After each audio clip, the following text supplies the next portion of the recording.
Corona महामारी के चलते मार्च से लगातार बोर्ड परीक्षाएं टलती जा रही है।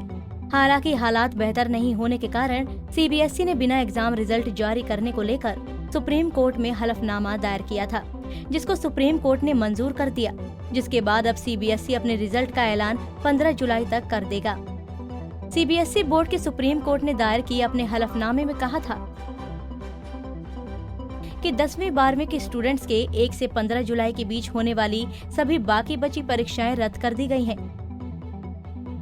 परीक्षाओं के रद्द होने के बाद अब 10वीं 12वीं का रिजल्ट सीबीएसई की कॉम्पिटेंट कमेटी द्वारा सुझाए गए असिस्टेंट स्कीम के आधार पर जारी किया जाएगा।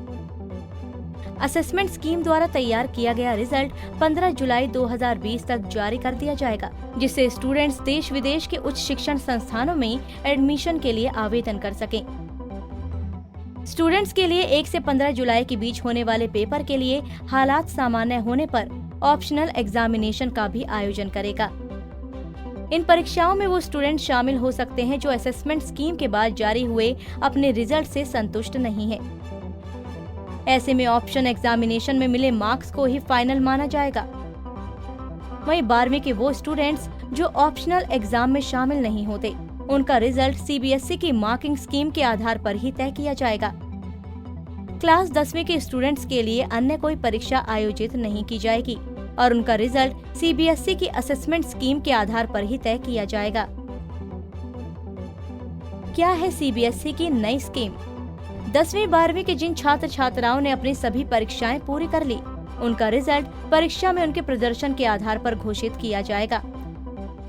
जिन स्टूडेंट्स ने 3 से ज्यादा सब्जेक्ट के पेपर दिए हैं, बचे हुए पेपर के लिए उनका रिजल्ट सर्वश्रेष्ठ 3 विषयों के औसत नंबर के हिसाब से दिया जाएगा। जिन छात्रों ने केवल 3 विषयों की परीक्षा दी है, उन्हें बची हुई परीक्षाओं के लिए सर्वश्रेष्ठ 2 विषयों के अंक मिलेंगे। इसके अलावा जिन 12वीं के छात्रों ने केवल 1 या 2 पेपर ही दिए हैं, उनका result internal, practical, project assessment में प्रदर्शन के आधार पर घोषित किया जाएगा। सीबीएसई की इस याचिका पर सुनवाई करते हुए जस्टिस एएम खानविलकर की अगुवाई वाली 3 जजों के बेंच ने केंद्र और सीबीएसई से कहा कि परीक्षाएं कैंसिल करने के लिए नोटिफिकेशन जारी करे, साथ ही असेसमेंट के आधार पर स्टूडेंट्स को मार्क्स देने की दिशा में आगे बढ़े। इसके बाद बेंच ने अन्य अदालतों में इस विषय पर विचाराधीन सभी मुकदमों को डिस्पोज ऑफ कर दिया है। हमसे जुड़े रहने के लिए हमारे YouTube चैनल को सब्सक्राइब करें और नई वीडियो की नोटिफिकेशन के लिए बेल आइकॉन को दबाएं।